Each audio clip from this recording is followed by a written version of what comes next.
What's up, guys?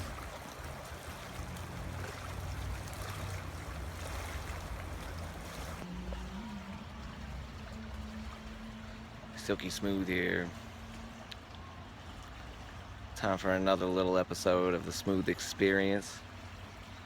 Some of that compound crypto talk. We talk about passive income, cryptocurrencies, anything I'm interested in, really. And right now it's this river. Beautiful.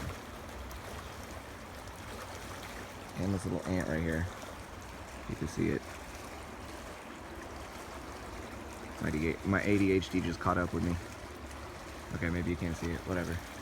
Anyways, it's that crypto talk. And yeah, so state of things right now is Bitconnect has been shut down for the moment. That's all right, guys. Just gotta look at this. Actually, we're in my favorite place to be, nature. I'm just gonna take a walk with me for a moment. We'll talk about things. So yeah, I figured while Bitconnect isn't operational right now, and I'm not worried about it, I'm just gonna sit back and answer some questions that I've gotten, and yeah, just give you guys like a little bit of a deeper insight into Bitcoin and why I'm just so about it as we go through nature. You see this river over here? Boom. Pretty cool. It's just like magic, man. Anyways, all right. So I figure while we can't, compound our funds from Bitconnect, we could talk about some other things today. And that's, so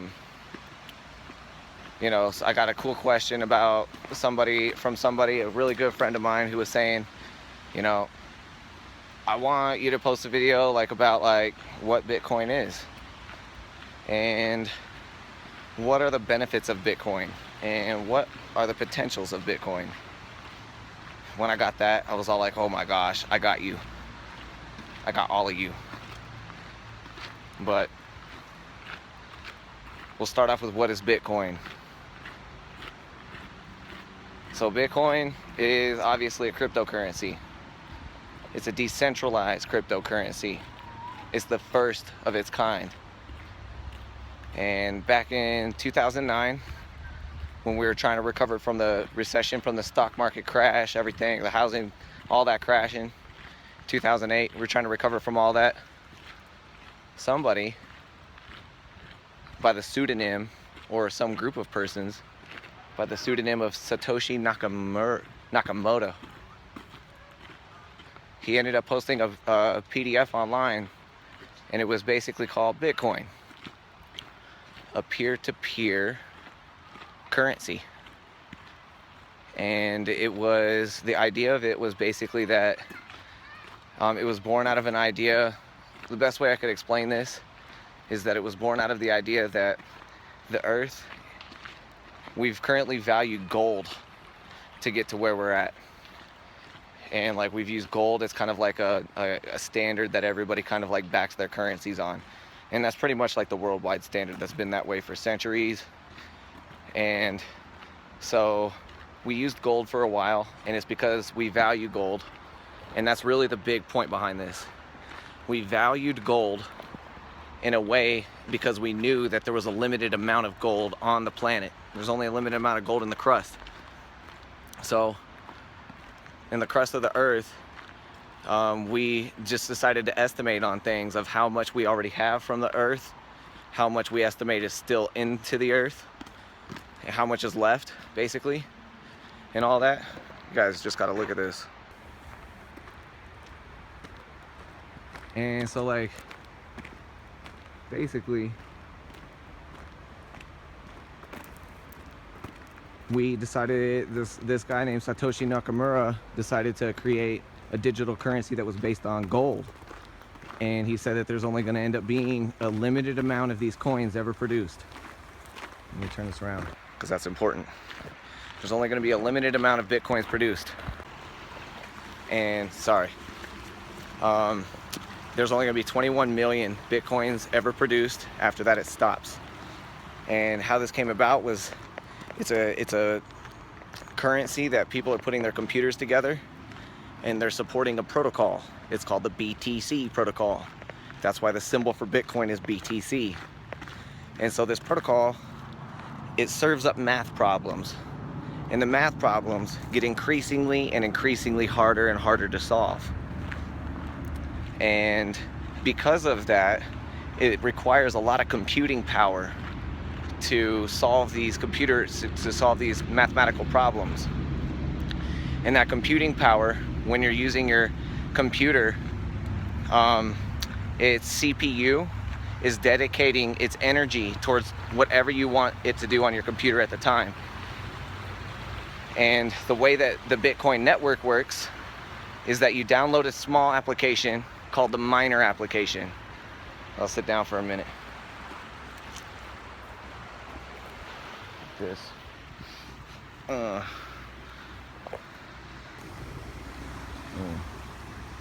So you download a small application called the miner application. It's only a couple megabytes big, and all it has in it is the code for Bitcoin and how it works. And what it does is you download it and you start to sync this application to what's called the blockchain. You can look up other videos about the blockchain. There are people out there that explain that way better than me. But the quickest way I can explain it and make it sound simple is that the blockchain is a distributed ledger. All right?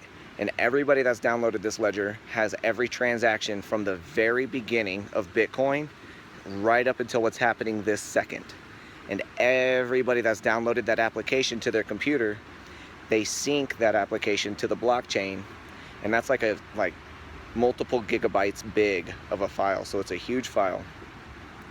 And so what they do is they'll end up syncing that application to the blockchain. The blockchain will end up showing them every transaction that's ever happened.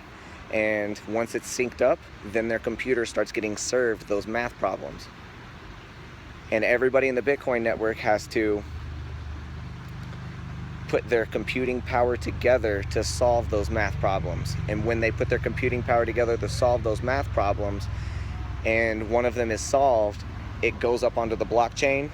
And just in a very simplistic way, guys, is that a Bitcoin comes out of that, or a piece of a Bitcoin comes out of that. And back in 2009, when Bitcoin started, there was 25 or 50 blocks being rewarded for all of these algorithms. So there was a lot of Bitcoin coming out, and that's very smart, because the way that they designed this currency, Satoshi Nakamura, if it's one person or a group of people, they designed that very smart so that way Bitcoin would end up coming out and it would disperse in currency very fast. However, the way that this protocol is designed, and you could download this, it's like freely available. NASA has downloaded this, and like a lot of their engineers are drooling over the code. There have been people like putting videos out there saying that like this has to be alien technology because the code is like damn near perfect. Excuse my language. And yeah, that's giving a lot of credit to it. So what I can say with this is that when you end up downloading this and you sync it up to the blockchain and you start to mine these computer algorithms, you'll get rewarded 50 blocks if you were in the beginning, just one of the first people doing this. And then every 4 years, that reward of blocks coming out into the currency is going to be halved. So 4 years later, and this started in 2010. So 4 years later, in 2014, the reward halved. So instead of 50 blocks, it was going to 25 blocks. Next year, since it's 4 years from there, it's going to end up going down to 12.5 Bitcoins per block mined. That's what I meant to say, sorry. It's very complex explaining this stuff. And Einstein said anybody could take a simple idea, make it sound complex, but only a genius can try to make a complex idea sound simple. So, I'm not a genius, but I'm trying here. So check this out. After you end up getting rewarded those blocks or those Bitcoins, you can spend those.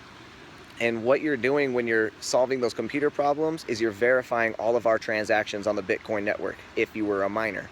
And you can do this. Anybody can do this. They can download this application to any computer, and that's bleeding into the benefits as well as the potentials of Bitcoin, because everybody that downloads these mining applications, they make the network further and further decentralized, thus making the network more and more powerful, thus making the network harder and harder to hack, if you know what I mean. So I gotta be honest with you guys, is Bitcoin all rainbows and sunshine? It is not. There are some cons to Bitcoin that we're currently enjoying with fiat money systems. One of those is whenever you send Bitcoin to an address, you have to make sure it's the right address, because there is no such thing as refunds in the Bitcoin network. Why? That's because it's a decentralized network and there's no central authority on this. And I believe that the reason why it was built that way was so that we could all be empowered with being able to make our own decisions with this currency. So there will never be a central authority on this, and that's why you can't go to a counterparty or a third party saying, oh, I want my refund back, I sent it to the wrong people. Or, oh, I didn't mean to do that, can I have my money back, please? There isn't anything like that, at least yet. And that's another part of the potentials. People hearing this, if you're an entrepreneur and you're thinking about third-party verification systems, I want to see you putting it together. However, check this out. Bitcoin is decentralized. That's one of the biggest reasons why it's one of the coolest things to ever hit this planet. For a while, we had to have centralized currency just so that way we could start to end up having standards. And currency, I won't have to go too deep into it, but it served its purpose centralized for a little while to get us to where we are now. So I'm not trying to hate too much on that. But what I will say is that now we don't need that. We've started to use the internet. We've become a worldwide network. We're all being able to communicate with each other lightning fast over these channels. That's how you guys are getting this information right now. We're in the golden age of communication and information and technology, and that's why Bitcoin serves. That's why Bitcoin is coming at this time, and that's another reason why Bitcoin can't be stopped. As much as people want to stop this, it's oh man, it's just gonna be too hard to stop it. There's so much money behind it. There's so many people that would get pissed off at people trying to stop this that, sorry, you just really can't at this point. So might as well join in. If you can't beat them, join them and understand the benefits of this. So what are some more benefits? Gold. It takes forever to mine. It really strips the planet of her resources, and it really does a number to our environment, and it just takes so much manpower to end up getting this stuff out of the earth so that we can value it, so that we can continue to do our trade and our commerce. But man, with Bitcoin, it doesn't cost anything. It just ends up costing, well, it does cost something. It costs raw computing power, and it also costs electricity. And so there are huge warehouses set up right now in different parts of the world, and if you watch some of my other videos, you'll see that I'm already invested in parts of those, and if you invest in parts of those too, you're only helping out the network. So check this out, some of the potentials of this. Bitcoin is going to be such a big thing that I can eventually see, people freeing themselves and making their own decisions over what they want to do with their currency. They can use this currency to get into projects that they believe in, that their heart is tied into. That's a big thing of what I do. I'm starting to stack some coins, y'all, and that way when you guys start to present me with some good projects and some good ideas, you can bet that I'm going to be putting some of my coins behind it. And that's beautiful, because in the fiat systems, it's very hard to try to end up getting into some of those vehicles. You need 2,500, 25,000 before people will start to listen to you and be like, oh, okay, now I can actually hear what you're saying. Bitcoin, completely different. You'll end up having different companies that are going to come out and create alternative coins. That's where you've been hearing about this stuff called like Litecoin and Bitconnect coin. I'm a fan of that. There's all these other coins that are out there that are very beautiful, that represent ideas. And so tying it back to the beginning of this video is that we valued gold for a while, and that was great because it served a purpose. Everybody around the world, before they had the internet, they had gold. You're in Egypt, gold. South America, gold, baby. India, got it. Japan, we do that. America's, yo, we got the gold. We just use pans. Everything was the